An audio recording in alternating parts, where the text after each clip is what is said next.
Yep. Okay. Okay. So my topic for the day is basically the blockchain, enterprise blockchain and the use cases. I would be basically talking about how blockchain is used on the enterprise and how this is going to work. So let me start sharing my screen as well in the meantime. Yes, sir.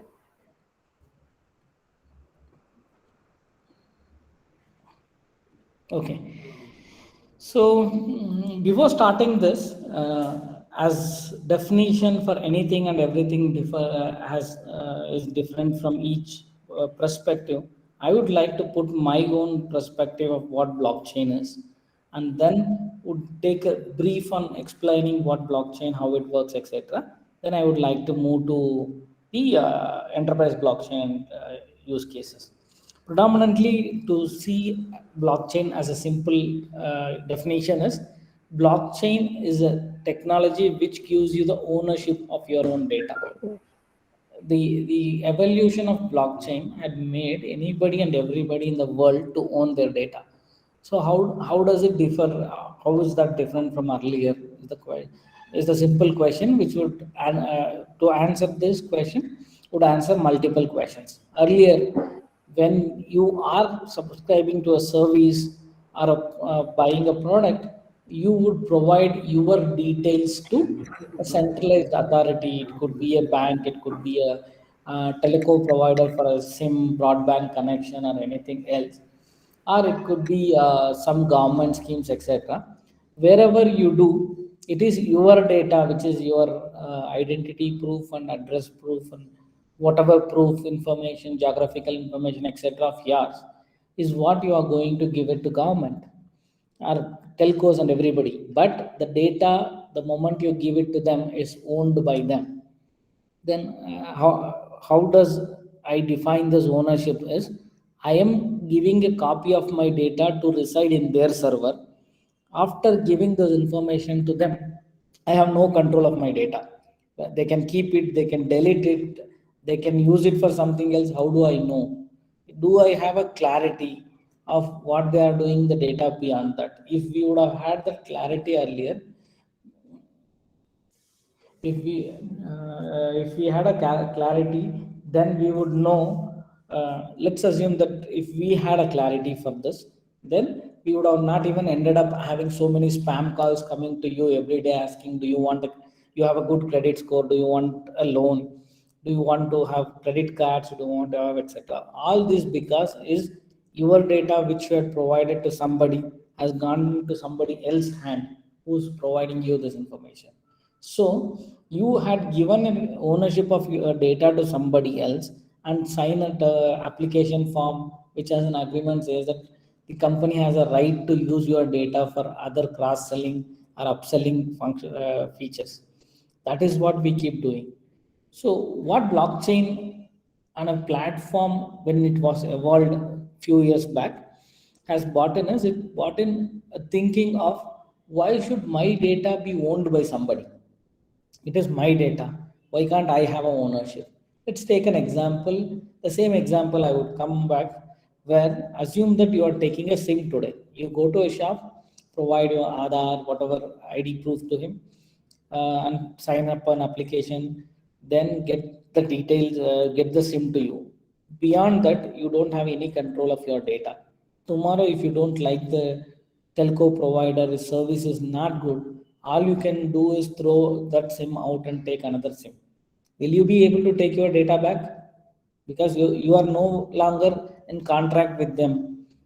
They are not your service provider anymore. So is there a possibility for you to take your data back? No. Still, whatever the information that you are given, be it geographic, physical, your gender, etc., etc., all information resides with the telco. Telco is not the one. Every service provider, every product that you purchase, everywhere you provide all this information, and there is no way to revoke it. So blockchain was initially a platform which said the ownership of the data is the right of an information. I'm not sure how many of you were aware there was a famous ad a few years back for Uninar, I believe. They say my my sim my right, or my number my right, kind of a thing. So same way, this is how your data it is, how do you handle it? So coming back to the subject, blockchain was thinking of making it. And any data of mine, for example, how many of you have been to banks for multiple uh, things? I would say my personal experience in Bangalore, I had been there in Bangalore for almost 12, 13 years now. I had at least changed 5 addresses. Some of the banks still says my address is an old address which I resided some few years back. And some of my communication is still happening there. Because of some issues, I'm not able to change that. And still, if I go once in a month to collect the record, it is my data. I had given the information, but I don't have a right to change it. If bank makes a spelling mistake on my name, it is my purview, it's my responsibility to go and get it corrected. Otherwise, my name will be printed as is. The reason for all this is this becomes a centralized system.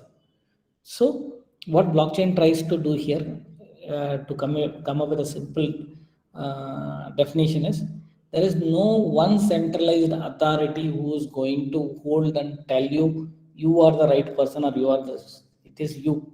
So the decentralization of system is very much in need, and that is what blockchain had visualized and started. Blockchain started long back, at least 2 decades ago, and had tried multiple use cases, etc., etc. Blockchain was so powerful today thanks to Bitcoin, because that is the first thing that showed the power of what blockchain can do. Today it has Bitcoin has so many nodes, which is more than half of the half of the countries in the world's population. So everybody is adapting to it. Even today, when we started in 2016 in India, the first tough task that we had is to go and tell somebody what is blockchain, what is Bitcoin, then start explaining them about what our product, etc. But today, even today, including my car driver knows what is Bitcoin, how much to invest, how do it work. So this is what is the power of technology. It was not marketed by anybody. It was a consortium which is building it. Probably people are using it and marketing it for their exchanges, but Bitcoin as such had never marketed it because it's a consortium. So it's not that, will that mean that crypto is the only implementation of blockchain? No. Blockchain has multiple other things. Blockchain had not even seen as a technology. There were instances where big companies, big four companies, used to tell blockchain is just a bubble, it will go off, etc. But the big four in all industries are now evaluating blockchain to do something on it. So that's the power of blockchain. So I'm going to talk about enterprise blockchain, which how these industries started taking blockchain. What is the difference between a blockchain, which is the core, the idea of blockchain when it was evolved, and how enterprise blockchain is deviated, and how the use cases. It would be great if you people can just participate in the discussion. I would love to have participations, because discussions can bring in more information than a presentation, is what I believe. So with that note, I'm just getting into the presentation. So blockchain, ledger. I'm sure that the other other people who had taken the session in the previous things would have given you a lot of knowledge about what is ledger, what is mutable, what is security, how blockchain works, what is decentralized system, what is block, what is chain, what is smart contract, etc. Since the benefit of considering the benefit of time, I would not discuss on those points. Instead, I would directly get into what is enterprise blockchain and how it is different from the blockchains that you had known, read earlier, including the cryptos. So enterprise blockchain is little different from blockchain. So blockchain has two types. One is a core blockchain which every world knows, bitcoins or any cryptocurrencies for that matter, which is called a public blockchain. Anybody as an individual can go and join that, contribute there, be part of it. If you don't like it, you can come out of it. That is what is the initial version of blockchain. But this the core concept of private public blockchain or blockchain, pure blockchain, is basically the anonymity. So I get into the system, I be anonymous. The anonymity makes the decision easier so that nobody gets influenced. That's the reason the public blockchain what we have is that's the reason why it is anonymous. So when it comes to enterprise blockchain is little different from what public blockchain is. Here, because it is going to be driven by businesses, the anonymity will no more work. Businesses happens with the trusted parties. For example, I will not go and buy some items in a new e-commerce store which has just come. Okay, the reason being is I don't trust it. If I pay him and if he doesn't give me goods on time, or if he run away with my money, how do I do it? How many of them had done this? How many we see hundreds of e-com sites coming up, but we would always play safe to buy it in Amazon or Flipkart, even if it is 100 rupees more. We would go and buy in a shop nearby our house for an item which we like, even if it is 100 or 200 rupees more than a new shop where they give a heavy discounts. It applies to everything. Land, we buy it from a reputed builder, not from anybody else, because we believe that they would have done a due diligence. So business, the core functionality of business is to have an accountability. So enterprise blockchain is not an open blockchain like anybody else. Not everybody can join, and confidentiality is another important factor. These enterprise blockchains would share contracts which would have financial terms, which would have many other things. For example, you buying a house with a builder who is giving you a house as a blockchain. He cannot reveal your price information or anything else in the public blockchain.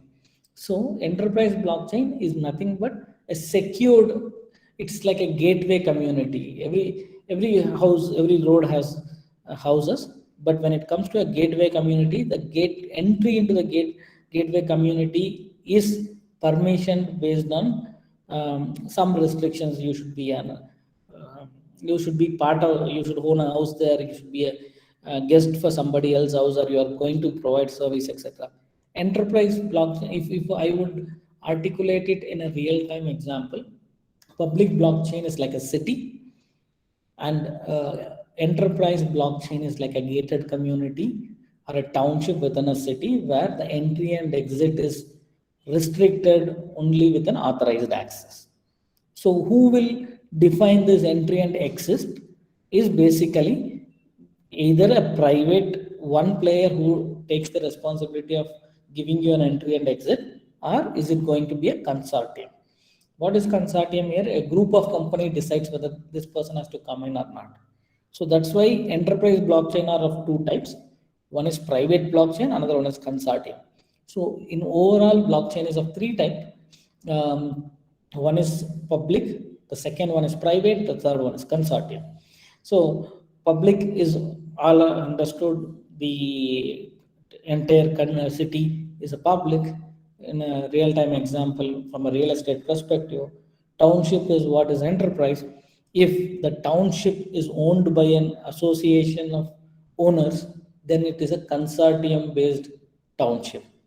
If a township is governed by the builder itself, then it's a private, which means when you need to get a new house, you have to go to the builder and get it. For the first few years, when you buy a house, it is going to be with the builder, realtor only. So you go, the entry to the gate is allowed only by that person. After every house is sold out, he creates a association of owners, and then the owner association takes the control of that. That is nothing but a consortium. This is to explain you in simple. If you have any questions, please feel free to ask. Good morning, sir. Yeah, Sir, consortium type is nothing but combination of private and public blockchain. it is consortium is of two type. One is uh, an consortium by an English word is basically meant as a group of people who have rights to do everything. It could be two blockchain, as you said, public blockchain can be part of a consortium as one decision maker, and an individual can be another part, another person who is part of consortium. It can be both public and private as well, or it can be a group of organizations coming together and building a blockchain as well, where everybody has a right to take, everybody's consensus is required to take a decision over there. Okay, and means part of the group is public and the other decision makings are private. Yeah, even if in that consortium, for example, if there is a private and public blockchain, there are two aspects to look at this. One is interoperability, and then the second point is basically the how the decision making is done. So the decision making in terms of consortium would be like any other system where either any one of them approves the decision is approved, or all of them approves only then the decision is approved. Both the types are applicable in terms of consortium. Okay, sir. Thank you. So it necessarily not need to be an individual or an enterprise alone. It can be individual enterprise, or it can be another blockchain taking part in that and taking making a decision. Okay, sir. Thank you, sir. Is this clear? Yes, sir. Okay. So what is how so we said enterprise blockchain is a deviated version of pure blockchain or public blockchain. So what are all the things which why it is deviated and what are all the features is what I would like to discuss. One is uh, public blockchain is anonymous, that everybody know. It is a pure anonymous blockchain, whereas private or an enterprise blockchain is accountable. That's the first deviation that we have, which means every party who is coming in should reveal their information. So that's the first deviation and the feature of this. So why is accountable? If something goes wrong, we have an accountability here. Then the second thing is this is permission. In public blockchain, anybody can join the network, nobody can restrict it. Whereas in private blockchain or an enterprise blockchain, you need a permission. If you are a vendor for a company like, let's take an example of Ashok Leyland, you are a vendor for Ashok Leyland, then Ashok Leyland has to authorize you, only then you can join. Just because you are a vendor of Ashok Leyland doesn't give you a right to get into the blockchain. So that is permission. Whereas in public, anybody can join. The important core feature of blockchain that we had seen, that you would have seen in the previous session, is immutable. Okay, but enterprise blockchain can be mutable as well if the consortium or the blockchain owner decides to modify the data with the consensus of the user. So how different it is from centralized? In centralized, I own the data, so I can change the record. Mutability is nothing but changing a record. In in centralized system, I give a record to bank. I give my proof exactly as Narayanan L. But if they make it Narayana L, the account still holds Narayana L only. It's not Narayanan L. Where the account where it was wrongly entered by somebody, but it's my data.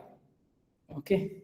Whereas in public blockchain, you cannot go and change it, because once the consensus is given, your data would not be allowed to edit. Okay, once your consensus algorithm is passed and you are done. Whereas in enterprise, it would allow, but when the data is changed, muted, it would be taking the consensus of the data owner. For example, the same example of I am going to bank and they have an enterprise blockchain and they enter my name as Narayana. Then next time I say it's not Narayana, it's Narayanan. The moment they put an N, it will ask my consent to approve. Only then the record would be changed. So changing is allowed, but with consensus in enterprise blockchain. In centralized, you don't need a consensus to change because they have the control. In public blockchain, you cannot change, you can amend. I need to tell, till yesterday he was Narayana L, from today onwards he is Narayanan L. That is immutable. I amend it, I cannot change it. Finally, the biggest problem of blockchain. Global warming has, blockchain has a crucial role in global warming, etc., etc. The reason is blockchain works on consensus. In a centralized system, only one person has to take a decision, whereas in enterprise blockchain, it is consensus. For example, for a Bitcoin to do, there should be a mining of X percentage of people. For Ethereum to work, so much gas has to be done, so many people has to approve.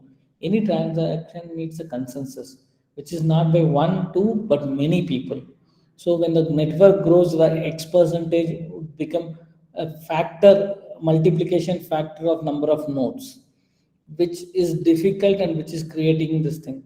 And there were a lot of news articles which you can follow up in terms of how mining has been handled. People use supercomputers to mine to get the benefit of the rewards, etc. So that becomes a big factor. The scalability becomes a big factor.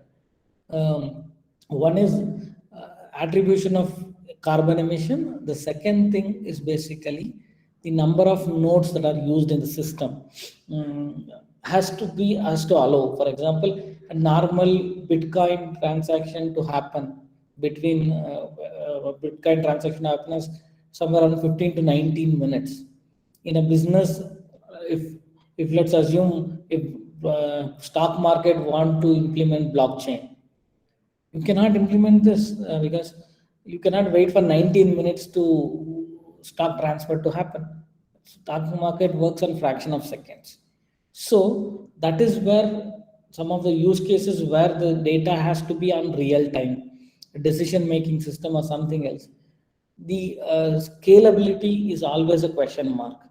Assume that every human being in this world is going to be part of Bitcoin through a node, then the consensus utilization, the nodes requirement, everything is going to increase. That is going to increase the time that a transaction to happen. So, in nutshell, scalability is the biggest problem on blockchain. The reason being consensus and the time it takes. Every system will have a copy of data. So, which means every system need a proper infrastructure to it the moment it starts growing. So with permission blockchain, the scalability is assured because it is not everywhere the data is scattered. It is scattered within the permission nodes and it is easily scalable. With that, so I would like to discuss few, there are plenty of use cases as between 2000, let's say 2015 to 2021, the blockchain had reached its peak. Now anything and everything in the world is happening around blockchain. I would not be touch base about all the use cases in the blockchain, but I would take few of the scenarios which are highly used, which would be easier to correlate between people and how it is working. So for blockchain and banking, I'm taking three use cases. One is digital currency, the second one is cross-border payment, the third one is syndicate loan. So let's take what is digital currency. So all we know is cryptocurrency, which is part of blockchain. What is a digital currency? How does crypto different? This is a new terminology that is coming in. So is crypto and digital currency the same? Why it is called crypto? Why it is called digital? First of all, we need to understand the difference between crypto and digital currency. Crypto is Bitcoin, Ethereum, Dogecoin, Stablecoin, Bitcoin Cash, Bitcoin Gold, Ripple, all XRPs, everything is a cryptocurrency. So what is digital currency? It is as simple as that. Every country has their own currency. Okay, an enterprise currency, instead of an enterprise, if a government gives you a currency in a digital format, is called digital currency. Okay, so I have dollars, I have a Paytm wallet, I have a Phone Pay, I have a Google Pay. Even now I have a digital currency. How does it different from the digital currency that is shown in the presentation? Would be a question that many of the people would ask. Currency economy is a different economy. For even though you say that you have a currency in your mobile wallet which is digital, actually there is a equivalent amount of physical currency, physical notes for that is available somewhere. It could be with Phone Pay, it could be with bank, anywhere else. So every rupee that is accounted now is accounted by a physical note. It could be 100 rupee note, 2000 rupees note, 500 rupees note, whatever it is. But every currency is now printed. If India says my currency value is this much, that much physical currency is available. So then how, what is this digital currency is going to bring in? This digital currency, what every country is trying to do, is basically trying to bring in a currency. Let's go back a little bit, back, way back to the period of demonetization. All of us know that we had a tough time when currency has been demonetized. There was some reason for which many countries does demonetization, including India. Now we all are educated about demonetization. So in that period, it took some time to come to normal. The reason behind is the currencies cannot be printed in every printing press. It has deputed printing things, and each currency has its unique feature, and each currency note printing has a cost to it. There is a location where it can be printed, so the quantity of printing is restricted. The amount of the security features makes the currency printing charges little higher, and the need of those raw materials is another bigger factor. So every country, when it has to make its economy rapid, the biggest shortcome that they have is until the currencies are printed, they are not able to take a next step. If I say that let's in the demonetization stage, old 500 and 1000 rupees notes has been demonetized, which means the currency of that value has to be reprinted in another format. So how much ever it was available earlier, the new formats has to come into the market, which has to be physically printed. So there were India has three currency printing stations. In all three stations, it took almost 3 months for them to print in the whole day shift. That is 3 shift a day to print the entire currency that has been demonetized. That's why we took some time to recover, and we had some past bad experiences because the currency availability was in question. So every country is now trying to see whether, with the help of blockchain, now they understand that the currency can reach faster. So this is a government currency, and it is done on blockchain. So what blockchain brought into country is, this is one good real example that we all had suffered at one stage because of currency deficit shortage. This can be addressed by a blockchain. If a country has to tomorrow say that I want to make another 10 lakh crore rupee available in the market, they don't have to go and print all 10 lakh crore in the printing press. They can easily make an 8 lakh crore in digital currency, as we are now used to Google Pay, Phone Pay, etc. This mechanism can be used, and people who are still not in that mode can, the 2 lakh crore currency can be built on paper and left in the market. So country can save a lot of money, lot of time, and currency currency changes can happen very rapidly. So is this in so first point is, India is trying to launch its own digital currency, expecting that by March 2022 we will have our own digital Indian rupee available on a piloting phase. Whether it will be available when it would be available for general public is based on the pilot's result. But India has already taken an initiative. Does that mean India is the first country to do this? No. There are a lot of West Indian countries which have done this. So countries like Bahamas, Grenada, St. Kitts, Antigua, Barbados, and St. Lucas. Most of the West India's has quoted their currencies as digital currencies as well. So they have a digital currencies. And India is now trying, not only India, some country tried and said, okay, we will not use it. Some countries are very much keen on using it, and India is very much ahead and very much clear that they want to move to a digital economy. So India's pilot is going to start, and we are at a right moment. The winter session had started, and this bill is going to be tabled in this winter session, which is going to happen. And how is this different from cryptocurrency? This is what we were telling. Digital currencies are launched by central banks to reduce printing of currency.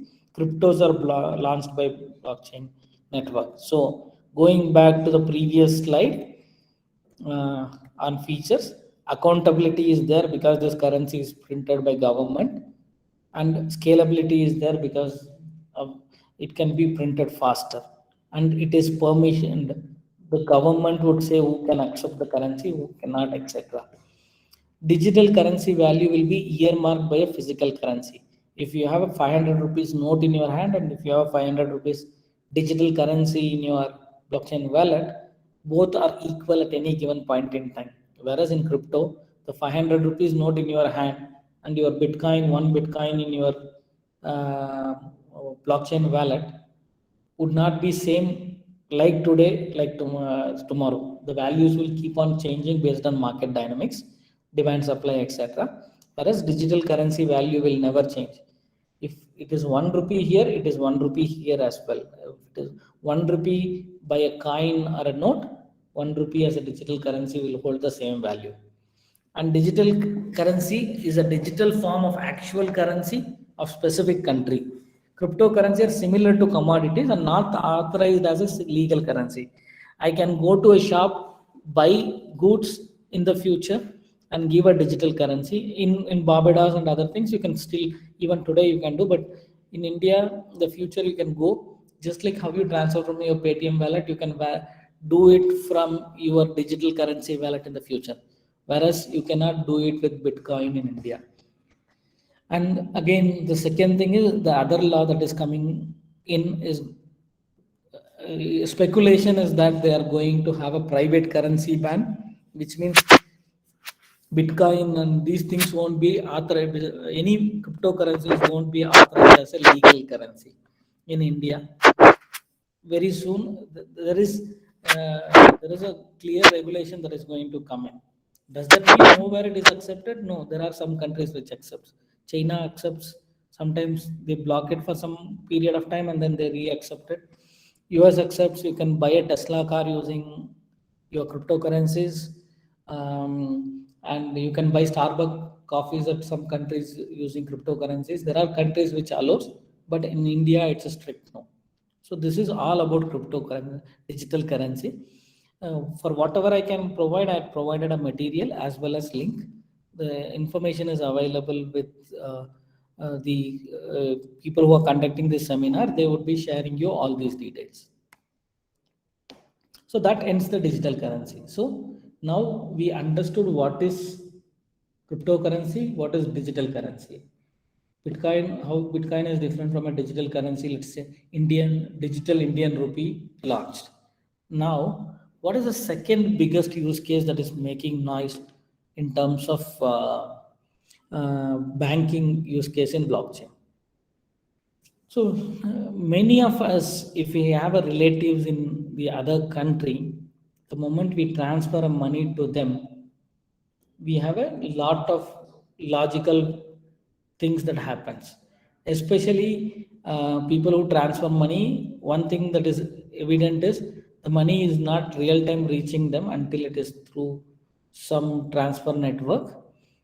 And the second thing is what you transfer from here and what they receive there would be different. Even the exchange rate should not be applicable. The exchange rate for buying is different and selling is different. There are a lot of things that happens when the money has been transformed from one country's currency to the other country's currency, especially for organization to transfer a money. For example, like we receive funds from our US customer when we deliver a product, Middle East customer, etc. Until the transactions are starting to ending, that is not going to be an easy story at all. We would keep a track on all the time, because the money would get stuck somewhere, some regulatory authorization, etc., etc. So cross border payment is always a big headache for enterprises. And it is, I'm telling about service provider and a customer. Think about a multinational company who have to send a fund from one country to another country. Even though it is their own money, it has a lot of implications. So that is why cross border payment system includes business to business, business to public, public to business, business, peer to peer, all type of transaction is there. Okay, so these, the biggest point of the channel that where the huge money is getting transformed is called Swift. They call it as SWIFT. This is a payment processor between two country banks, and they do it. It was a old, very old system, a legacy system which has been built many years ago, and it is working, but still there are some implications. And rupee drawing arrangement, these and all is company terms. Money transfer service scheme, MTS is what union, what is that, Western Union, etc. uses. So these are some of the ways you send the money. So first, cross-border payment explanation. It is about sending money from one country to another country, and how the process works. Next, what can blockchain do in this? So when you send the money from here to somebody else in the other country, how does it work is, you send from your bank account, it goes to an intermediary bank. It goes to Swift, it goes to an intermediary bank, then that currency gets converted, then it goes to the actual bank, and then it reaches to the other person's hand. There are too many intermediaries in terms of this, which is a time-taking process, and these intermediary charges money. That's why your buying rate and selling rate of international currencies are always different. So what blockchain can do is, it can basically connect these two, the sender bank and receiver bank, and basically make sure that the cross-border payment works effectively. So this has been done in the past, and this is rapidly working. Swift, who was one of the biggest payment, they said blockchain cannot work on this, is now piloting their own enterprise blockchain to do a secure, quicker, and cheaper transaction using blockchain. So the link for that is available below. So these are some of the links which would really help you to understand how these are working. The benefit of bringing in blockchain here is connecting two parties and taking out the intermediaries in between. So there is an agreement between Indian, let's say Indian SBI Bank, and there is a bank, let's take Citibank in Europe. So there is an agreement between them. These person sends some money, the other person gives it, and the agreement is to settle between themselves. Then the intermediates like Swift, MTSs, all those things goes off. The commission that is paid for them is gone, because these two people have an agreement and that has been executed on blockchain. The settlement happens faster. So one hypernet is one bigger this thing, cross-border payment. So R3 is one of these biggest blockchain consortium. Visa is also trying one hypernet this thing. So how everything is available in the below links. So it is as simple as that you assume that these two people are two nodes, one node sending money to the other node. Here these two are a consortium based blockchain. Both of them has to agree. Both of them agree through a smart contract that this is allowed, and the transaction happens. This is the cross border, which is this thing. There are a lot more improvement can be done. There are a lot of people working. Visa is working on this. MasterCard is working on this. Swift is building their own system for this. Blockchain boom is bigger in cross-border payment because lot of revenue is lost in cross-border. The third simple example is syndicate loan. So all we know is our own loans which we take, be it the loans for our personal purposes, could be auto loan, vehicle loan, home loan, personal loan, credit cards, consumer loans when we buy EMI options, whatever is available, consumer loans, etc., etc. There is a term called syndicate loan. Except for the banking people, it would be a new term. But how it works is, to correlate this, a very simple term is, recently we had a lot of companies that is failing in the country. One such example, unfortunate such example, that is the be it a Kingfisher, be it Jet Airways, be it some other players. What has happened is, when they failed, there was one consortium where, for example, in case of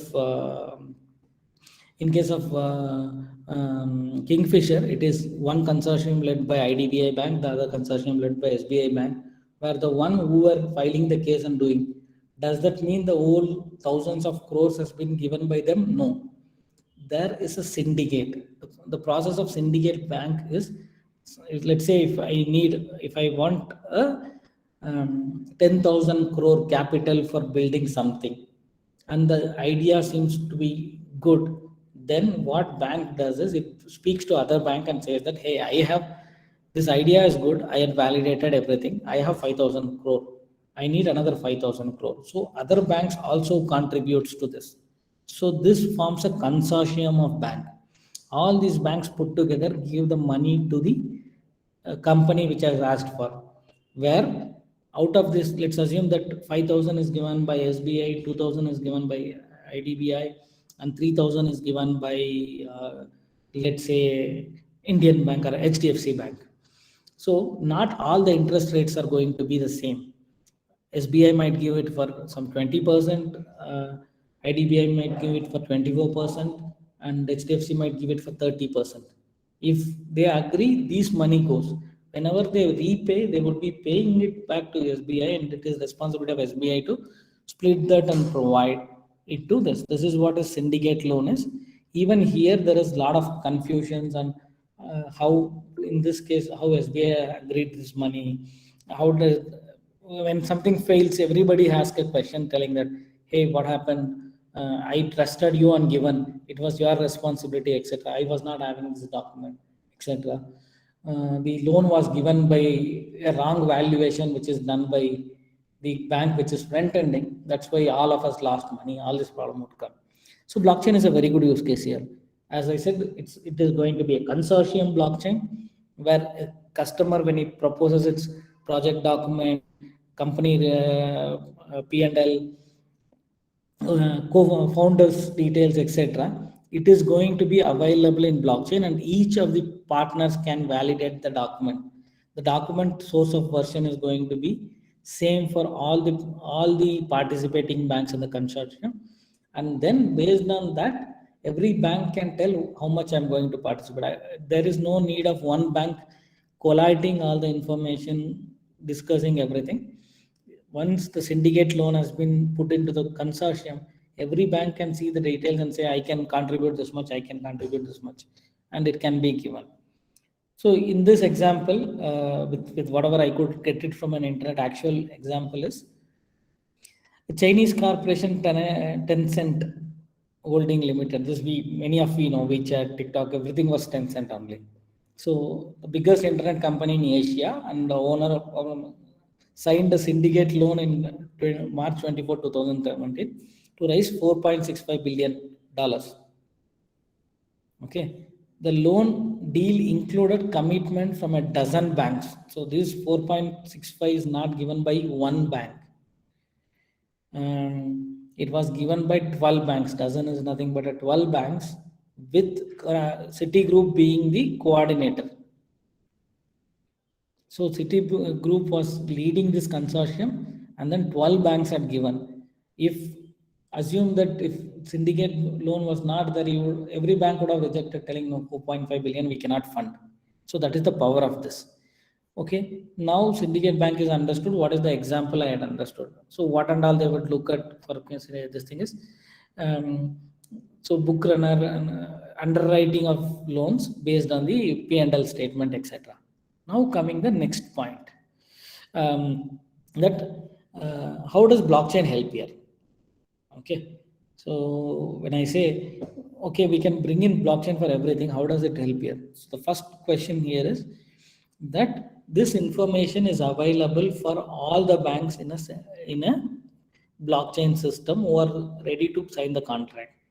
The moment it is available with all the, in this case, including Citibank, 12 banks, if the owner or if the company or if any of the stakeholders are committed any mistakes in the past, could be a money laundering, could be some issues, all those things, if one bank raises, all 12 banks are saved here. So what it can bring in is, it can bring in the information of 12 different banks in one system, where a consortium can be placed, where while individual, so AML is nothing but anti-money laundering. This is very important. You cannot launder money from one country to another country without a proper documentation. So that KYC or AML is very important for every organization, including a smaller organization like us. If we receive a foreign funds, we have to tell what is the service that we have provided, when is the service date, what is the invoice number for which we are getting this. Until we provide all the proofs, we will not be able to receive money into our account. So each bank might have a different regulation. When Citibank pulls all the information and goes to a bank and says, now you fund it, they may say, no, I cannot give because this is not in my purview, etc. So this would basically, when the information is available in a blockchain, everybody can see the information, everybody can put their terms and condition, and based on the requirement met, a simple a complex complex smart contract can be placed between the bank and the company, multiple banks in the company, to ensure that this syndicate loan is approved based on so and so condition, where each country might have their own each bank might have their own requirement, which can be which needs to be taken care of. All those things are part of this thing. The tenure can be different, the interest rate can be different, the EMI can be different. There could be multiple such things. All can be collated in one blockchain platform, so that the person who's taking a loan doesn't have to run, the coordinating bank doesn't have to run. So blockchain would help here in terms of knowing the customer better. If the customer is genuine, have he done any past forgery, money laundering, etc. in the past, because everybody is part of the consortium, and whoever is part of the consortium can raise their voice. The second thing is the agreement terms for each of these things can be different, so all those things can be put in a single smart contract and can be executed, so that the contractual terms are easily bound by a contract which is visible for everyone, and it acts as a single point of document reference for everyone. If a document which is submitted by Tencent in this case goes only to Citibank and not gone to other banks, then it's a problem. In case of blockchain, it goes to everybody, every system. It is in the blockchain for everybody to view and approve. So that is why syndicate loan plays a very major role in this. Any questions on the banking? If no, I'll just get on to the next use case.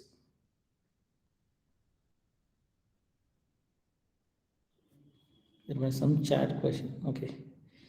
Then I'll move into manufacturing. So banking is this. So we've seen digital currency, how it is transforming payments, cross-border payments. How does cross-border payment come? Loan, syndicate loan is one. So these are three different aspects. Now let's get into the manufacturing industry. How does blockchain help manufacturing industry? Two major use cases. Two are being defined with the proper system in place. Okay, so supply chain management. So this is very well known to us. So even today, everybody struggles with the tomato price, which goes skyrocketed, vegetable price going skyrocketed everywhere. All of us know the price, this thing. This is what we call demand and supply. So this supply chain management is one important aspect where blockchain can bring in visibility.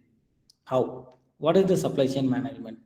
It's flow of goods from a business where it is completed, if it is a farmer, from the farm product till the store, or if it is any other commercial product like car, from the plant to the plant to showroom to end user, etc. Complete this thing, the movement and storage of raw materials till the end to end product. So from origin till the point of consumption, everything is tracked in the supply chain management. Right now there is no clear visibility on many of the things. can we uh, can we tell that, okay, we say that we buy an iPhone and we say, hey, iPhone is so costly because it is a US product, but the moment you turn the phone, it says that it is manufactured in China, right? It's with many other things. We say we don't buy Chinese phones, but iPhone is manufactured in China. So does that mean it's a Chinese phone? No. The manufacturing is different, the product visualization is different, and the revenue recognition is different. So how do I do? So the moment I eat pizza, they say that this pizza base had come from Italy. How do you know whether it has come from Italy? You don't have any clue. Okay. So you buy some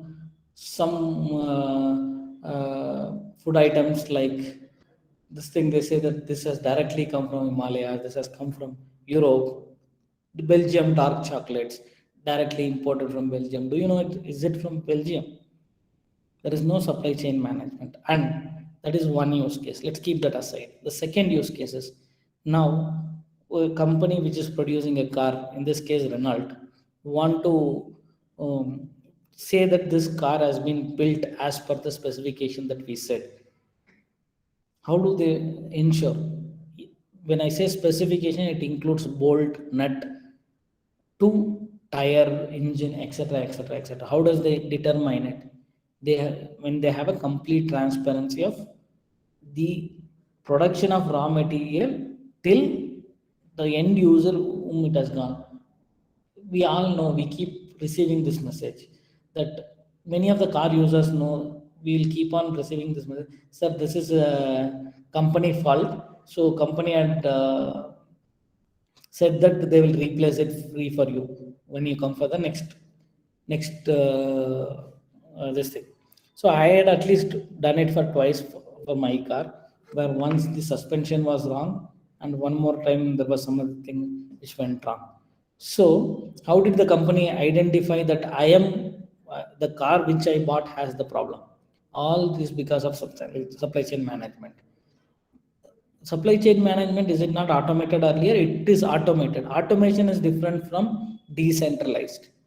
Automated is basically, I have an information where I ask people to give me an information. I ask my vendor, okay, when did the screw built? Give it to me. When did this engine, where did this engine got built? Send it to me. What is the specification of this? Send it to me. So everything resides in my system. If there is a data mismatch or something else, until the person who was given has reached my system, I will have a wrong information. So what basically blockchain brings in is, blockchain brings in a visibility again here. It gets every information right from the start to end from the right source, and everybody has an information of this, which means a screw producer knows where a screw has been produced and where it has been used. When there is a problem tomorrow, you can tell this particular bolt has to be replaced. So these are the vehicles that needs to be called back. So Exceed is a new blockchain solution in Europe automotive industry that will certify compliance of vehicle components from design to production. So here, this Exceed is going to look at and say this vehicle is completely built as per the specification. It is a certifying authority. It is going to be a vehicle compliance authority who is going to certify your vehicle.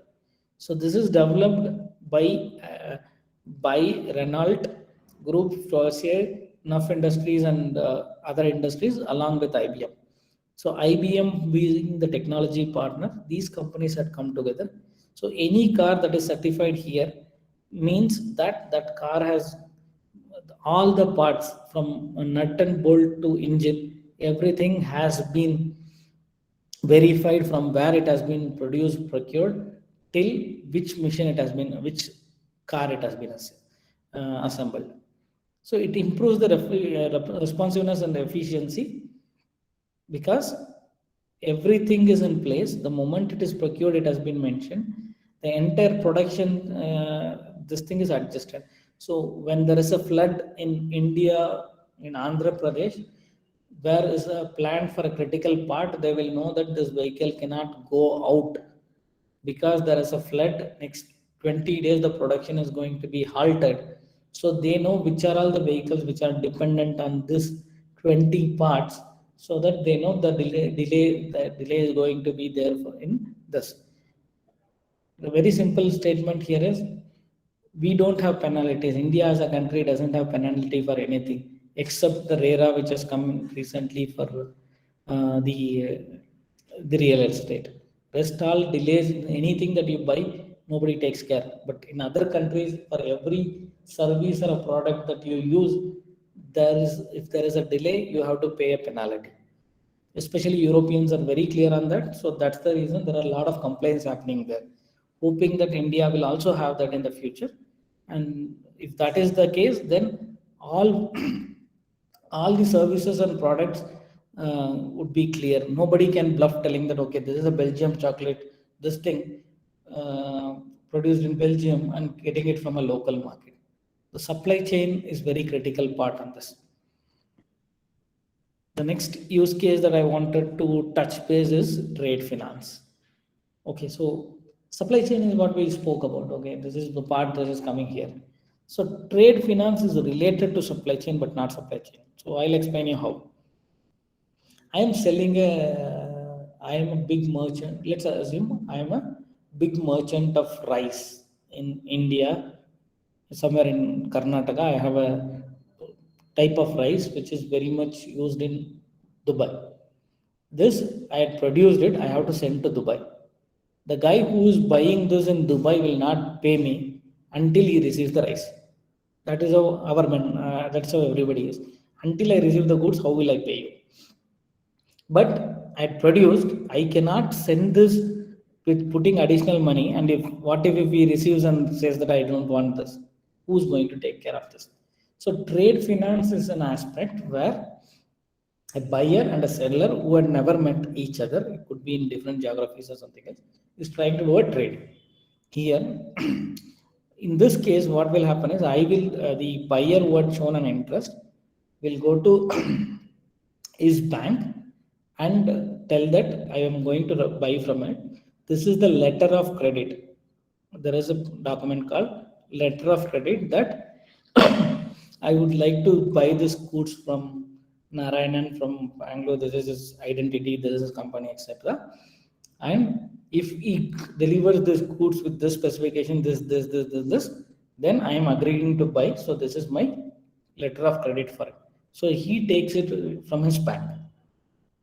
Then once I receive a copy of letter of credit from his bank, I go to I start processing it, packing it, etc. and said this is what is this material that has been priced with this quantity, this much state of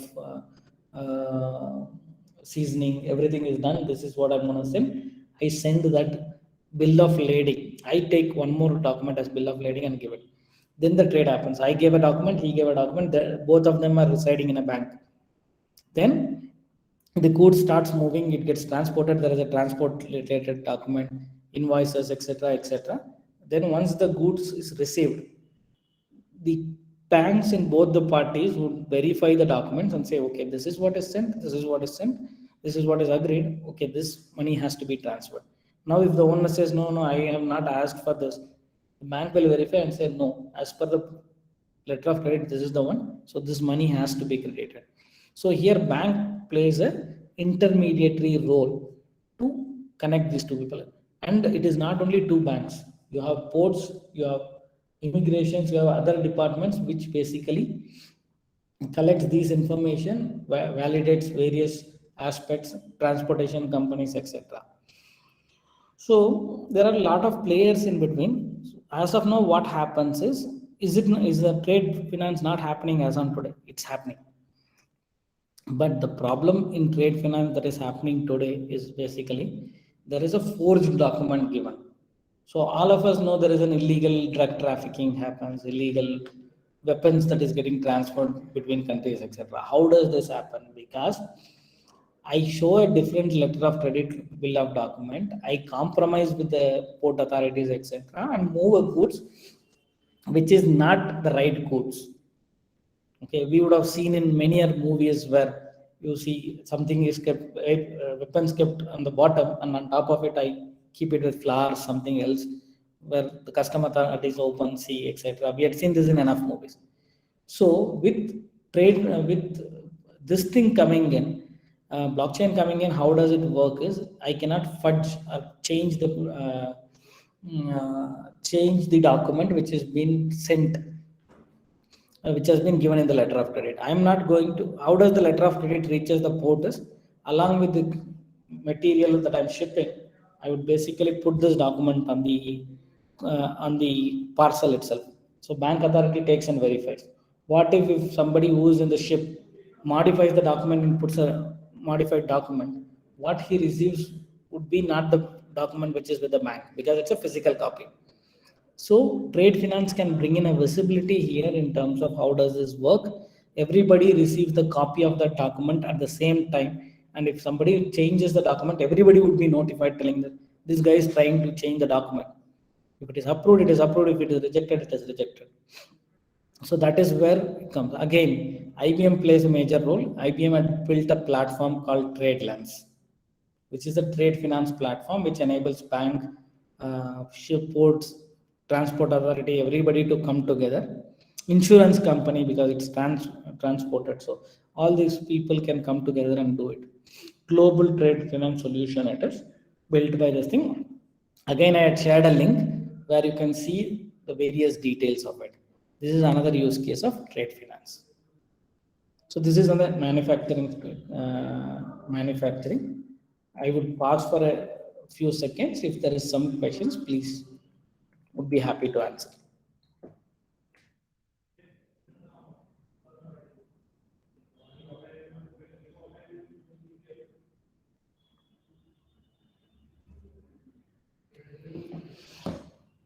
Okay, let me start with the use cases for financial services. This is near related to us. How I segregated the banking and financial services. Banking is how I get a banking services. Financial is money related service which we handle directly. So we had seen, you would have heard cryptocurrencies in last 4 sessions from various presenters. Some slide back, I spoke about a digital currency and how it is different from cryptocurrency. There is one more terminology that comes into picture, which is very, very, very big buzzword in the world right now, which is called NFT. NFT is nothing but non-fungible token, a token which cannot be changed, a token which cannot be modified, altered, etc. So NFT is the new term that is booming everywhere in the world. Okay, so if I am a creator or a producer or a product guy, I can basically sell my asset with a token. So whoever owns the token owns the real one of that. When I buy a product, how do I say this laptop which I'm using or the iPhone which I'm using is mine is basically by a bill. The bill is associated with my phone number. If I change my phone number tomorrow, I cannot claim this and lose the bill. I cannot claim this is mine. So NFT is one sort of thing that is coming. Why NFC is so buzzy word right now is celebrities across the globe now started looking at using NFT to sell their stills, photographs, digital assets, all digital assets per se. Composers have started selling their music thing. Many of those people started selling their digital assets on there. So it's not that it has India has not catched up. Amitabh Bachchan has its own this thing. Sunny Leon has her own NFT. Salman Khan recently launched an NFT. Dinesh Karthik has a cricket player has his own NFT, and uh, what is his name? Kamal Hassan is going to have his NFT soon.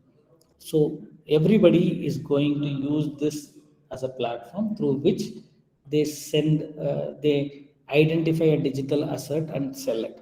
So it is like it. If you ask me how NFT is going to be different, is NFT, the difference between crypto, digital, and NFC is NFC is it cannot be traded with the way cryptocurrency is done. For example, NFC, I can buy a NFC today at 100 rupees and I cannot give it for 200 rupees tomorrow. NFC cannot be used as a money to buy coffee, for example, or anything in the shop. Whereas cryptocurrency can be used, digital currency can be used. NFC cannot be traded, NFC cannot be used as a legal tender. It is a certification of something that you own. It is like you buying something on Amazon, it gives you a token. That token at any given point in time in your life is going to be the authority that says this is my own copy. This is my own thing that I bought. Instead of having a paper bill, instead of having an Amazon tomorrow, instead of going to Amazon on account and see what I purchased, take the bill, etc. The token is going to be one point of reference. So nobody can reproduce your patent would be if something is patented, nobody can fudge it. So it becomes an unique copy of yours. So it is legally accepted. It is what everybody is trying now. So NFC is the in a simple term, it's an asset mapping, a token for an asset which has been created, and it's an asset mapping. So it's as simple as that. So you would see much more interesting thing. Who else has NFT in the world? You can just go browse. Some of the links I had given, whatever I could collect. And most importantly, India, the cryptocurrency bill which government India is going to pass in next few days. In this winter session, which is starting today, will have a bill which will speak about this. But until the bill is passed, we don't know what it is. What is the impact on crypto? What is the impact on? Definitely, digital currency is coming. That's good news. But on crypto and NFTs, what is their stand would be clearly mentioned. But in earlier rules, crypto is not a legal tender. It was treated near to commodity, but not as a legal tender as per the existing rules. But there is something that is expected in this session, which is happening now. And in the next few days, that would be tabled. I think it's on 29th of November, it is getting tabled. And that will tell what is the future of cryptocurrency and NFTs in India. The next concept that I wanted to talk about is peer-to-peer lending. So what is peer-to-peer lending? So we all know it's as simple as that. When our friend comes to us and says, "Hey, Narayan, can you just give me 10,000 rupees? I need it for something." I'll just say, "Okay, I'd Google paid it. Google pay you." So you take it and do it. This is a normal friendship related thing where we do it. Now, I have money. I don't want to invest or anything else, but there is somebody who needs the money. I want to give him. And I want to, because I'm giving it to somebody who is in need, I don't want to do it as a charity. I want to do it with some interest which is coming out of it. Okay. So, which is a logical, proper interest. It is not some of these rocket interest, etc., which is given in the market. I'm a decent guy. I'm just giving him. So I have money. I know there is somebody who needs some money. I'm okay to give him if he is agreeing to my conditions and give me this much of interest. Okay, and how do this happens is there is a peer-to-peer lending platforms in which people will say, hey, I am so and so. If for example I want to take a money, I would say, hey, I'm Narayan, I'm working, I own a company like this, I have to pay salary for my employees this month, I have a shortage of money, can somebody lend me 2 lakhs? I will give it in 15 days or 20 days. I would put my request, and there would be lenders who would say that, okay, I will give you 2 lakhs. You have to pay me 2.1 lakh as on 15th of next month. If you are agreeing with terms and conditions, it should come like this. It should, you should, if you delay it by 1 day, we will charge another 1,000 rupees. It cannot, if you are not able to pay within this time, this is how it is. All those conditions can be written. So it is no bank involved. I have money, you need money, I just give it, and on a certain condition that you agree with. That is peer-to-peer lending. So that is picking up very well in other countries. I'm not sure how much it is. I had not seen a big traction in India because we like to lend people who are relative to us rather than going outside. That's why peer-to-peer lending doesn't have big impact in India, but definitely across the world, especially European nations and all, it does have a big boom where people can do it. Even in India, there are peer-to-peer lending companies. I don't say that it is not there. It is there. It is not having that big traction. You can go get money, spend it, then you repay. All these things happens in blockchain. What is the advantage that blockchain brings is, he is a stranger who is taking a money, he is bound to a smart contract. So it is governed by a blockchain platform. So you know whom you are giving, and the contract is available there, so he cannot escape from the contract. So everybody in the network will know who's getting, will know that there is one public key is getting money from another public key. So tomorrow, if he says that I have not taken a money from you, the entire blockchain is peer-to-peer lending platform is there to authenticate and say, no, you had taken at this time at this thing with this contract in terms. So you have in simple, you have many witnesses in the platform. So these are the two use cases that I have taken for financial services. There are other financial services like KYC and AML, anti-money laundering and eKYC that can be done on blockchain. Then financial services, insurances. Insurances are now on blockchain, where insuring company, the automotive company, everybody is there. When some issue happens to your vehicle, Daimler have tied up with AXA insurance in Europe to give insurance based on driving pattern, etc., through blockchain, where the contract is completely maintained on blockchain. Insurance is there. So a lot of insurances use cases are there in blockchain. So many of these things happens in blockchain because it's a consortium. If it is a two-party agreement, I can always tell he had fudged, this guy had modified the agreement, this was not this thing, etc.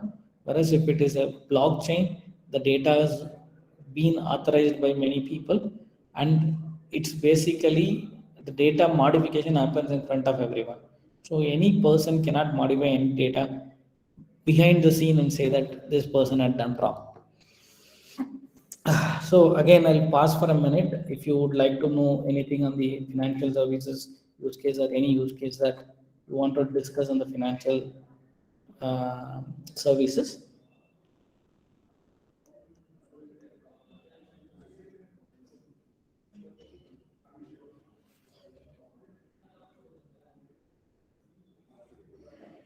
Okay.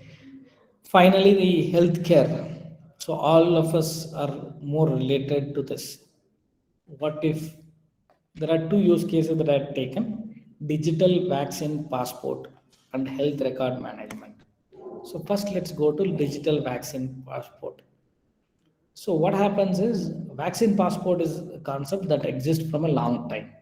where when you are taking a visa for some of the countries, you have to show a proof that you have taken these many vaccines in your past. You would be giving your immunization chart or etc. etc. Okay, all these things would happen. This thing you have to submit them that you have taken the vaccine. Only then you are allowed. If not, you have to take a vaccine and confirm them that you have taken. Okay, so this is available from a long term, but what is the difference between what was existing and this thing is, these are a letter given by somebody. Even you take not taking a vaccine, somebody can give you a letter telling that, hey, this person has been vaccinated. So there is no clarity. So especially this has become a huge traction in the recent time after COVID-19 spread, because COVID-19, as we know, it is an asymptomatic. It doesn't show any symptom on you, but if it catches to somebody else, they can have a very large implication. And there is no way to measure whether you have been affected, not affected, until you do a test and you have been vaccinated or not. So these, what has happened is, these vaccination, if you are habit of following the news in the recent time, there were countries which Europe Union had initially said they will not agree India's COVID certificate as this thing. Then later they said, yeah, we will agree. They said, initially they said you need to be 14 days quarantine. Then they said, no. Indians says we will agree. There are 120 countries across, if I'm correct, accepts India's digital certificate, which comes after you take a COVID vaccination, as a proof that you had been vaccinated, and they allow you to log in.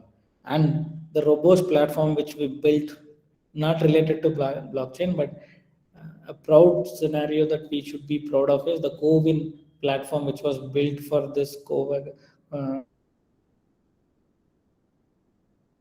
used by many countries, South American and South African countries, to track their vaccination for their this thing. So it is a big step that an Indian platform which has been built and open sourced is going to be used by multiple other countries for their e-governance system. This is the first of its kind that it is happening. So coming back to the topic, in digital, this is where you need to have these information on information for getting a visa. So after COVID became more traction, if you see, Israel is the first country to issue a modern vaccine passport. Okay, so Israel is the first country in February 2021, and from May 2021, Israel, China, Ukraine, and Japan have given vaccination passport for the international traveler. So which means your passport identity is mapped to a blockchain, which is used to determine whether you have been vaccinated or not. Why blockchain? Again, data cannot be fudged. All these country immigration will know whether you have been vaccinated or not. Not only this, Australia and multiple other countries in European Union like Denmark, Greece have been committed in programs. So other countries are also trying to build their join this or build their own things. Okay, so that's what the power of blockchain is. Now a person who is vaccinated somewhere in a remote district of Tamil Nadu, Andhra, Karnataka, or any state for that matter in India, travels to some other country, is India is not part of it. Let's assume Chinese, a remote place of China, he gets vaccinated, he can travel to Israel, and Israel will be able to see whether he has been vaccinated. So this is one use case which is very much correlated to COVID-19 scenario. So in Tamil Nadu, in the future days, you would be asked to show a vaccination certificate if you are going to a movie theater, and if you are flying, you have to show your this thing, COVID certificate, that you had been vaccinated. So these are already there, but it is not on blockchain. But these are the countries who had already been part of blockchain where they are providing this solution on a blockchain. So in future, any such vaccination comes in, that would be added to the blockchain. So these countries will validate in blockchain rather than asking your physical certificate from your hospital that you had been vaccinated.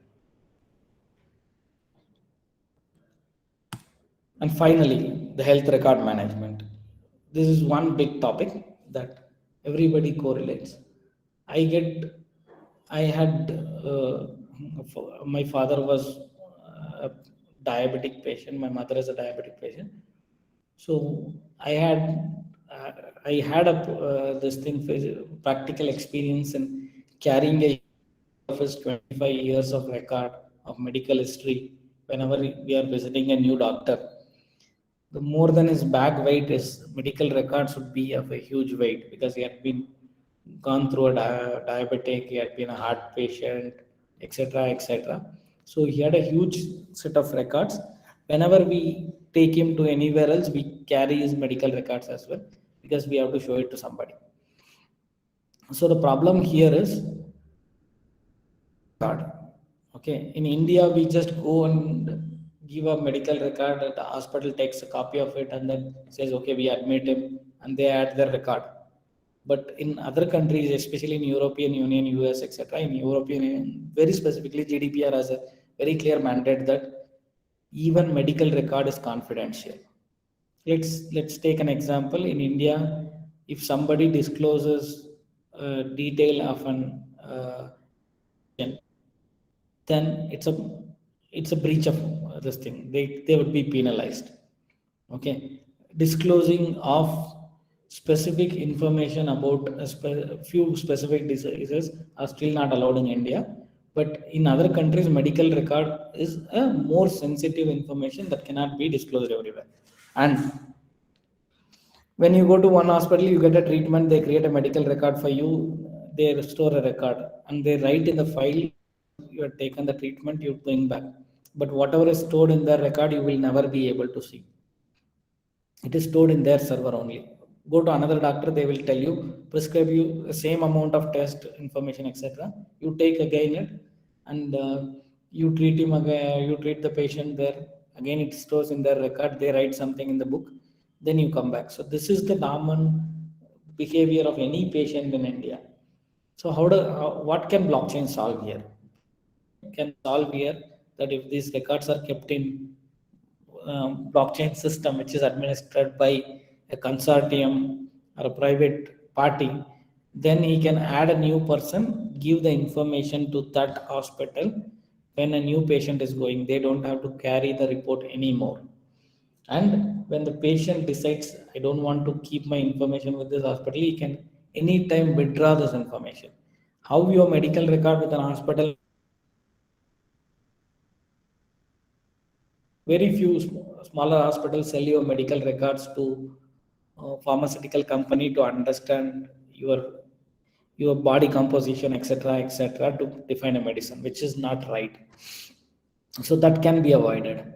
Okay, and when you have taken so much of test recently and you are going to another hospital because you have been relocated, you have traveled to somewhere, it's again a huge cost. If that record can be seen by a doctor and taken a precautionary measure, then your billing things can be handled. Insurance company can come into this blockchain and see exactly what medicine is given to you, what is the insurance amount, how much they can give. And without disclosing your information, these information can be used for medical research as well. The same thing what I said. If the information about you is not disclosed, and say that this kind of person in terms of identifying a new medicine. Why India were able to identify a COVID-19 vaccination much faster is basically we had different climates, different set of people, different body composition, etc., which helped us to take multiple sample and try out a medicine. So coming back to the topic, this has to be shared but not disclosing the identity of the person. The moment I can take a copy of your medical record, it has your name, age, phone number, card number, etc., which you should not go to a medical company. Otherwise, it becomes a biased medicine provider. So this is where health record management can play a vital role.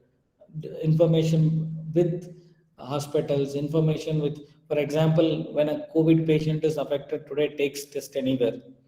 Um, Government gets to know that this person has taken a test. Even though it is centralized, even though it is there, it is centralized.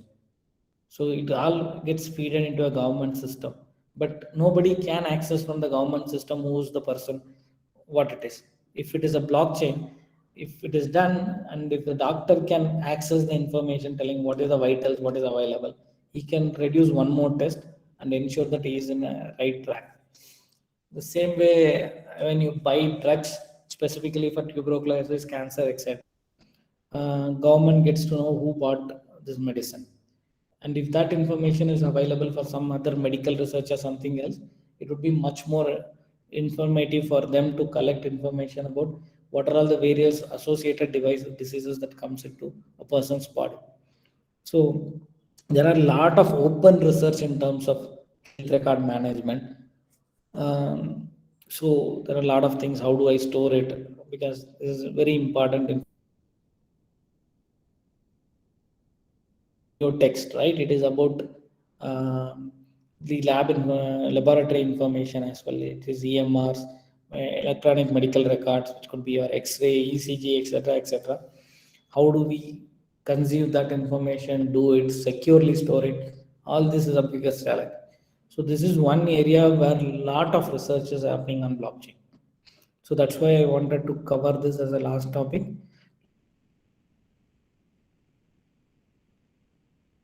So we have to basically ensure that this is this is wrong information is not fed, because the life of a person is there. A wrong medicine going in. We see a lot of cases of medical negligence happening across around us. We keep hearing every day in news. We read articles. We see that wrong medication, wrong identification of a diseases.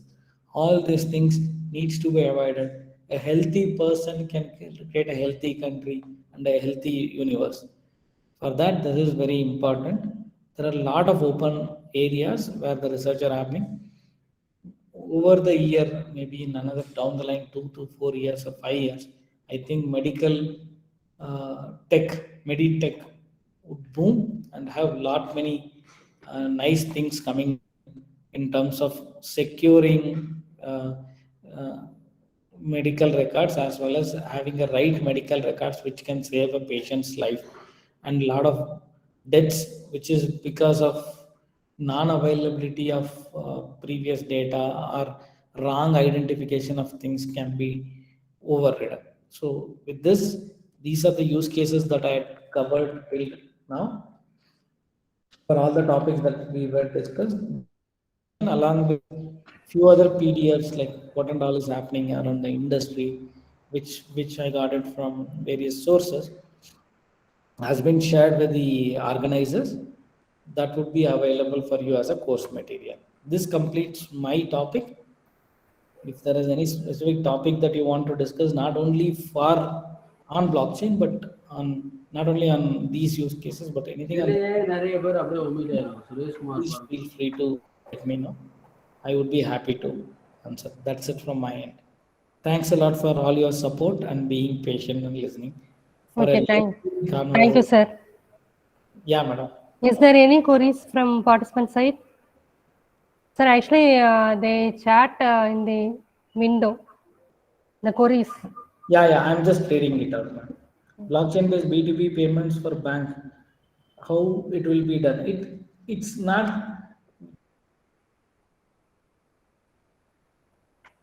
It is a consortium, so it can be done. Cross border is the example I had taken because that is more used, but even it can be used. For example, we are thinking about bringing interoperability in terms of banks. In interoperability in terms of wallets by March 2022, all wallet balances should be interoperable. Pay my Paytm wallet balance through pay a phone pay, that is mandated, that is going to come from March 31st, that is mandatory. Okay, so this is now even centralized where the information is shared.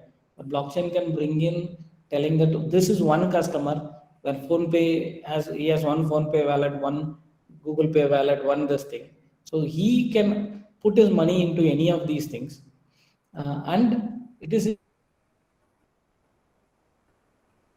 blockchain, it has a huge value, but we have to wait and watch because these people has to bring in it. It has two parts. One is interoperability between wallets and interoperability between the blockchain platform that is hosted.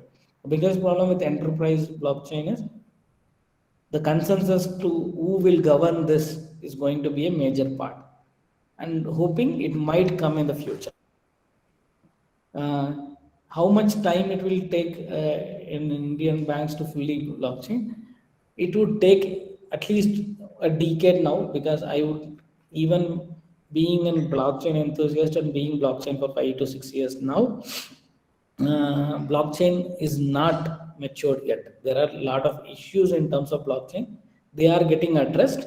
So trade finance is one area, cross-border payment is one area, forex is one area. So these are the areas where slowly blockchain adoption is coming. For a bank to change an existing system to a new system has a tough time. So those things would start happening now. Neobanks that start coming in. This is the era where bank is now thinking of doing something on the technology. Earlier it was one technology. When the bank was introduced, whatever they had, they were there. Now they are leaning convenience for a person. So we are now leaning towards a modern technology. Blockchain might take a decade. I'm hopeful. I would be more happy if it happens by 2030, that all Indian banks getting blockchain and everything becomes seamless. It's not difficult. At the same time, it is not as easy as we speak, as there are a lot of challenges, ownership, everything that needs to be addressed. So tentatively, I would.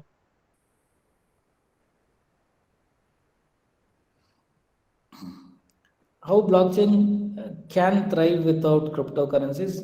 Definitely, blockchain is not a synonym for cryptocurrencies. Whatever the use cases I was presenting to it now, crypto, I had not used anything on a crypto except in one slide to show a difference between crypto and NFT. All these things are thrived without crypto. The crypto was a eye opener for people blockchain, but people are understanding blockchain is beyond that now. Be it a digital passport, health management system, Exceed, trade lines, all these are nowhere related to crypto. So public blockchain also, there are countries like Estonia, which has its own voting system, which is purely blockchain, and Senorita, which is part of Macarena, which is part of Monaco earlier has come out as a different country, and they are now building a full-fledged public blockchain. Public blockchain, if the government implements, then it is going to be a huge thing. But it all depends on the openness of the country and their regulations, etc. That might take at least 2-3 decades to come in, if in my perspective. Blockchain-based B2B for banks, that is answered. Next question is NFT real estate new investment opportunity enabled through blockchain technology? NFT for real estate, until your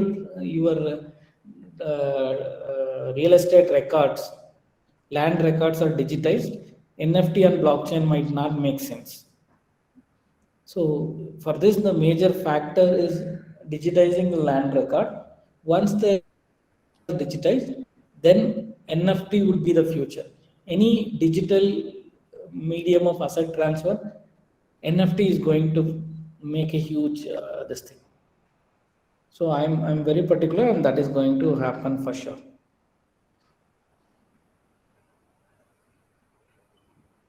How to store large medical data? Storage is something, that is where I said one of the huge investment that is happening across is to how do I ensure that the data is compressed. How I ensure that, because blockchain is a shared ledger, enterprise blockchain is. So in a shared ledger, if I want to transfer data between multiple sources, then same set of copy of information is going to reside everywhere. So storage is a bigger problem. In fact, that's what one of the scalability is going to be a trickier thing. But having said that, it's a seed that has been sown in terms of how it is going to work. Blockchain has evolved this much. It's a matter of time for the research scholars to research some good things. Blockchain was not introduced by one person or one entity, or a lot of people who had contributed. The open source community on a whole had started contributing on various research. So that way, blockchain, storing large data, I'm sure that somebody would come in with some set of some set of algorithm which compresses that, stores, etc. So all of us has to start contributing to it. Only then everything would be successful. And is digital currencies related to an little more than online currency? I would suggest you to read the links which I had shared. In that, you understand it a little deeper. So it's related. Of course, it is related because it's a currency transfer, etc. The difference here is we are already on online currency and transfer. Only thing is the valuation of that digital currency would differ from having a original currency which is in reserve. NFT is non-fungible token, a blockchain-based token generation for each asset is tagged with an NFT. So it is like your bond paper. When you say that I have a sale deed for a property, the sale deed in my hand is going to be the paper form of document. This something that is a digital form of it, where your ownership has been written on blockchain. It is like the older age where they write in a stone which cannot be destroyed. The same way it is written on blockchain. So it's an asset mapping and asset ownership record.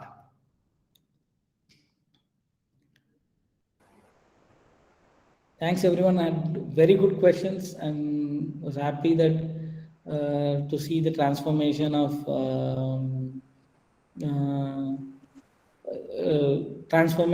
people with blockchain knowledge in India at this stage. Looks tremendous. Very happy.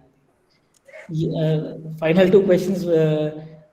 Madhuri had asked that generally what algorithm? There are multiple algorithms used. That's what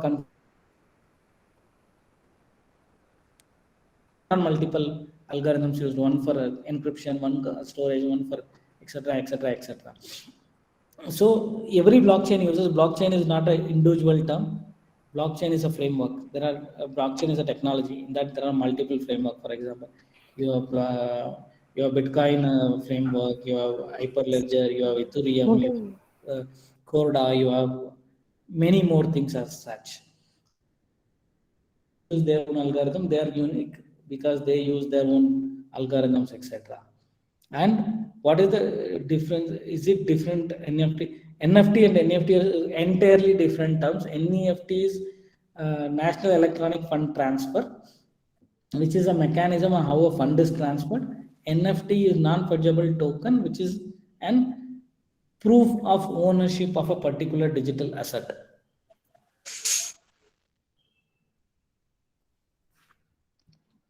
Sir, one doubt. Yes, sir. Sir, many people now talking about Bitcoin. Is there any owner for holding this Bitcoin? No, sir. If there is a owner, then it is not a blockchain, sir. Okay, but many people coming to visit me regarding this Bitcoin, and you invest in this Bitcoin. But if they are in some USA or Canada, in some other countries, if they are not return back the money to claim the amount. So it is not in a simple way. I'll just tell you, sir. So what Okay. happens is Bitcoin. What you see as a Bitcoin, this thing is nothing but a digital form of something. So you say that you bought. Let's assume you say that you bought a share of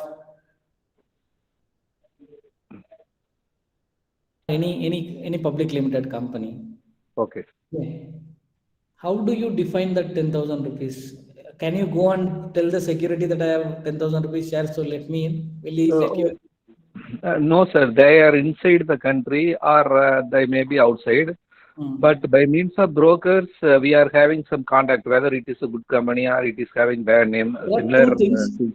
And so that's what there are. When there is a technology, somebody uses it, somebody misuses it. Okay. Okay. And from an advice from my side, if you ask me what is your advice, I would always say, and Okay. Bitcoin or any cryptocurrency for that matter Okay. is like a commodity. Until you understand, don't invest. Okay. You might end up losing money. Yes. Implemented. Okay, sir. Okay. Okay. So Thank you. investment on Bitcoin is something that you should study the behavior. You should do a lot of research, only then you can. On Okay. a personal note, even I don't hold a Bitcoin. I don't use cryptocurrencies. The reason Okay. is it is not matured yet, and it is not the right thing to hold as of now. And very soon, government is going to come with some regulation. Not sure what it is going to be until government. Okay, sir. One day before this was discussed in Indian Parliament. Hmm. Yeah, 29th November, they are bringing in a law which is going to Okay. tell what is the future of Bitcoin, cryptocurrencies, private cryptocurrencies. We have to Okay. wait and watch till what it comes. And in India, it is not a currency. As an Okay. Okay, sir. Thank you. countries which legalized it as a currency. For Okay. example, in US, it is kind of dollar only. You can go and buy a Tesla car. You can buy and go and buy a Starbucks coffee. But Actually, sir, what about third-party vendors? Actually, there are great loss to them. yeah, so it is basically So, are they allow the government to implement this blockchain technology in India? so the evolution of our need for enterprise blockchain or a private permission blockchain came because they don't want to go with the public blockchain. Okay. So there could be one more version, maybe in that's why I said it might take 2 decades. There might be Okay, sir. one version of government blockchain which might come in future. I don't know. Okay, there could be a deviation. Okay, sir. Blockchain as a whole, the core concept of blockchain would never be implemented by any government Okay, okay. because government needs accountability. The main feature of blockchain is anonymity. Okay, sir. Okay, sir. Sir, this is Ankur Biswas, talking from University of Engineering and Management, Kolkata. I am having regarding medical blockchain. So Yes, sir. here, basically, whenever we are talking about medical blockchain, we are saying that privacy of a person is very much important and consensus is important. So how exactly, there are not too many parties involved in this scenario, because the patient party is there and different hospitals are there, and as we are, the minimum 50% requirement is there to accept accept the consensus. So how this medical blockchain can be implemented in, because the 50%. Yes, sir. I'll tell you. See, what we think about a medical data is about a doctor and a patient relationship. If it is only a doctor and patient relationship, how a vaccine is getting manufactured, how the pills or tablets or medicines get manufactured, how is the equipment gets manufactured to identify it. So all these things plays a major role in terms of how a blockchain. All these people, when I say a consortium, if an information is useful for 100 resources, 100 different type of people, all 100 can take. But the only thing that is important is what information is to be shared with them. Like 100 people need to know you, even your bank passbook has your name, address, phone number, but it has other sensitive information. You will not, when you meet somebody, you will just give a visiting card, not your bank passbook. The same way, medical record also, and some bank you will give only the bank statement, not the bank information. Feedback. Okay. So the point is very simple here. How it works is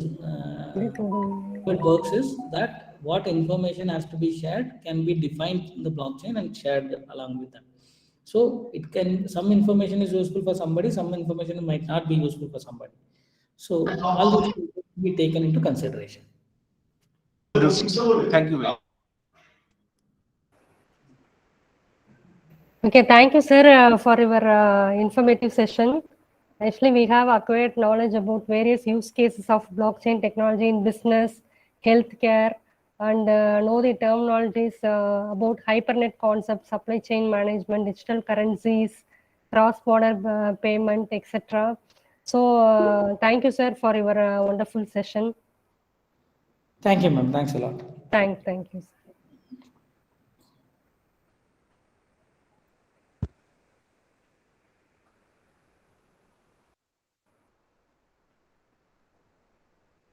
Well, session 2 is over. Now I'll post the attendance and feedback form for the session 2 in the chat box. So, okay, fine. Participants leave the session and join after lunch break for session 3 at 2 p.m.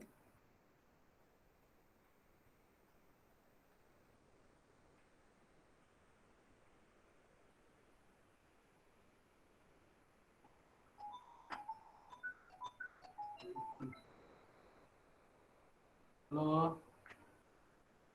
Madam நான் உங்களுக்கு feedback கொடுப்பீங்கன்னு கூப்பிட்டேன் அது